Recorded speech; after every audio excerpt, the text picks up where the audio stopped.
আবারও ভারতীয় নিষেধাজ্ঞায় বাংলাদেশ।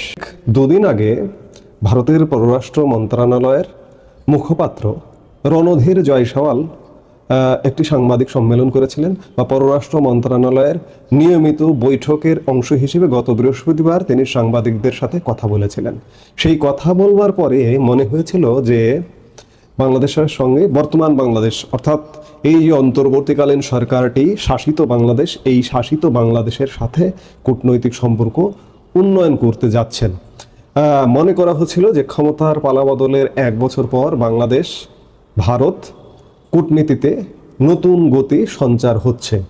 এতদিন ভারতের নীরবতার পর এবার দ্বিপাক্ষিক ইস্যুতে আলোচনার আগ্রহ দেখিয়েছে দিল্লি। বাংলাদেশের সংবাদ মাধ্যমে এমন সংবাদও প্রকাশ করা হয়েছে। তবে আলোচনার জন্য উপযুক্ত পরিবেশ নিশ্চিত করারও শর্ত জুড়ে দিয়েছেন এই রণধীর জয়সওয়াল। গত বৃহস্পতিবার নয়াদিল্লিতে ভারতের পররাষ্ট্র মন্ত্রণালয়ের মুখপাত্র রণধীর জয়সওয়াল এক সংবাদ সম্মেলনে বলেন, বাংলাদেশের সঙ্গে আমাদের দীর্ঘদিনের সুপ্রতিষ্ঠিত কূটনৈতিক কাঠামো রয়েছে। আমরা আলোচনা ও সহযোগিতার মাধ্যমে সম্পর্ক এগিয়ে নিতে আগ্রহী, তবে এর জন্য উপযুক্ত পরিবেশ নিশ্চিত করতে হবে।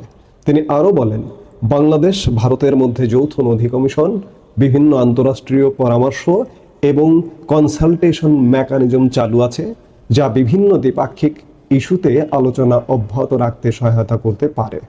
গত বছরের 5 আগস্ট শেখ হাসিনা পতনের পর দুই দেশের মধ্যে দূরত্ব বাড়তে থাকে। বাংলাদেশের সংবাদ মাধ্যম বলছে যে ঢাকার পক্ষ থেকে কূটনৈতিক সম্পর্ক উন্নয়নের একাধিক উদ্যোগ নেওয়া হলেও ভারতের তরফে দীর্ঘ সময় পর্যন্ত ইতিবাচক সাড়া মেলেনি, বরং সংখ্যালঘু নিপীড়নের অভিযোগ তুলে ভারতের কিছু মহল থেকে উদ্বেগ প্রকাশ করা হয়। রণধীর জয়সওয়ালের এমন মন্তব্যের পরে দুই দেশের সম্পর্ক বিশ্লেষকরা মনে করছেন যে ভারতের এই কূটনৈতিক কথাবার্তায়, আচরণে আসন্ন গঙ্গার পানি বন্টন চুক্তি, নিরাপত্তা সহযোগিতা এবং আঞ্চলিক ভূ রাজনীতির উত্তেজনার প্রেক্ষাপটে অনেকটা তাৎপর্য ভূমিকা রাখা সম্ভব আগামী দিনগুলোতে। তারা বলছেন সময়োপযোগী আলোচনার মাধ্যমে দীর্ঘদিনের অমীমাংসিত ইস্যুগুলো সমাধানের সুযোগ তৈরি হতে পারে। অনেকে বৃহস্পতিবারের সংবাদ ব্রিফিংকে ইতিবাচক হিসেবে দেখছেন, কিন্তু গতকাল শুক্রবার আরেকটি নতুন ঘটনা ঘটে গেছে। গতকাল ভারত বাংলাদেশের উপর আরেকটি নিষেধাজ্ঞা দিয়েছে। সেটি হচ্ছে যে নিজেদের স্থলবন্দর দিয়ে বাংলাদেশের বোনা কাপড়, পাট ও সুতার পণ্য আমদানিতে নিষেধাজ্ঞা জারি করেছে ভারত।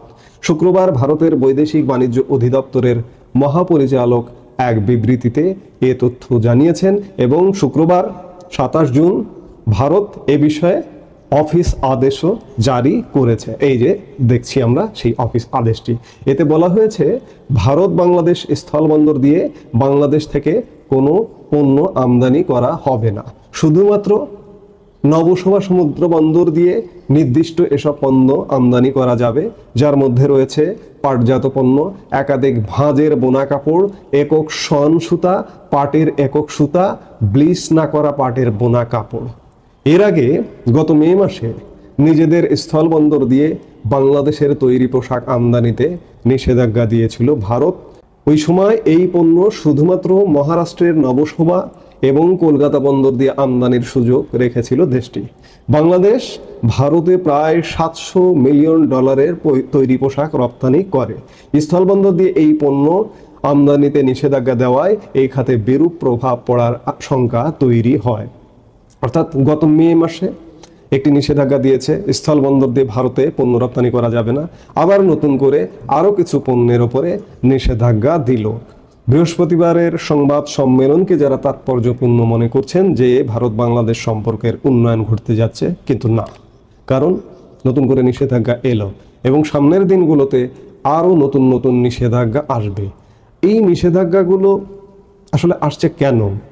গর্ত কে খুঁড়ছে, ভারত নাকি আমরা? আমার তো মনে হচ্ছে আমরাই খুঁড়ছি।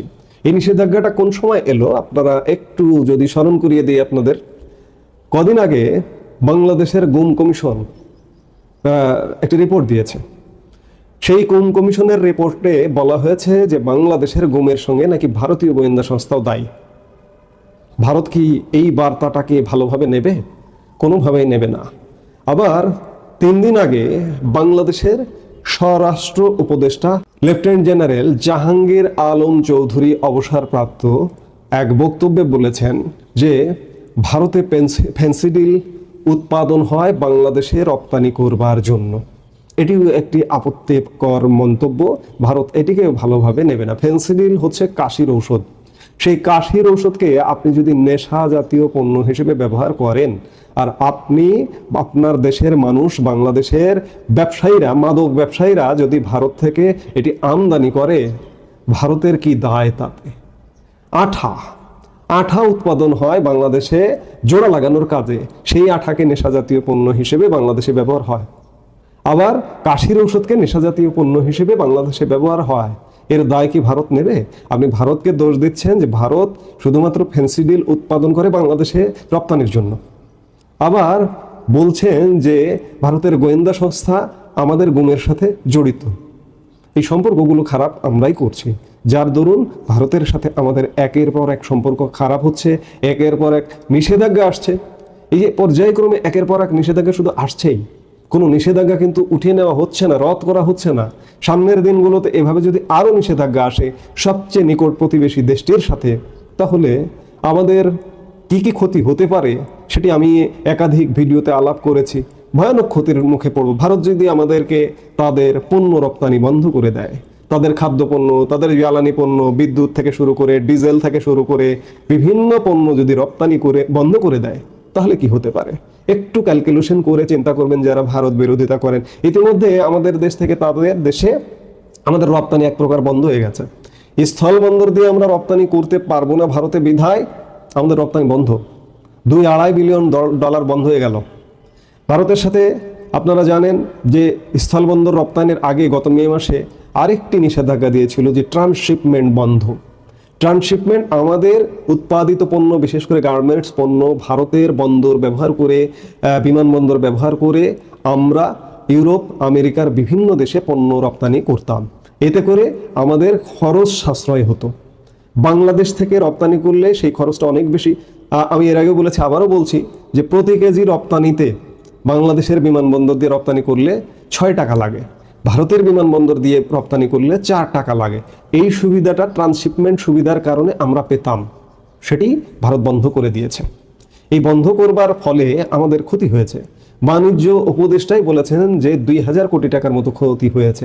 এটি বাৎসরিক হিসাব যদি বলেন 2-2.5 বিলিয়ন, অর্থাৎ ভারতে আমাদের দেশের পণ্য রপ্তানি এবং ট্রান্সশিপমেন্ট বাতিলেই প্রায় $4-4.5 বিলিয়ন আমাদের ক্ষতি হয়ে গেল। আমরা ভারতের সাথে ভারতের বিরোধিতা করব। সামনের দিনগুলোতে এভাবেই যদি বিরোধিতা করতে থাকি, আরও নানা রকম ক্ষতির সম্মুখীন আমরা হব। এখন সিদ্ধান্ত নিতে হবে যে আমরা কি করব। আমরা ভারত বিরোধিতা জিয়ে রাখবো, নাকি ভারতের সাথে সম্পর্ক উন্নয়নে মনোনিবেশ করব। ভারতের জনগণও বাংলাদেশকে কোনোভাবেই এখন গ্রহণ করতে চায় না। এটি ভারতের সরকারের উপরে প্রভাব পড়বে। আগামী দিনে ভারত বাংলাদেশ সম্পর্ক আরও কঠিন থেকে কঠিনতর হবে এবং এইভাবেই ধারাবাহিকভাবে ভারত থেকে বাংলাদেশের উপর আরও নানা ধরনের নিষেধাজ্ঞা আসবে, যে এটি গতকালকের নিষেধাজ্ঞার ঘটনায় সুস্পষ্ট। এই মুহূর্তে এ পর্যন্তই। সবাই ভালো থাকুন, সুস্থ। দর্শক, সম্পূর্ণ ভিডিওটি দেখলেন, আশা করি বিষয়টি বুঝতে পেরেছেন। এই নিয়ে আপনার গুরুত্বপূর্ণ মন্তব্যটি অবশ্যই কমেন্ট বক্সে জানিয়ে দিবেন। ধন্যবাদ।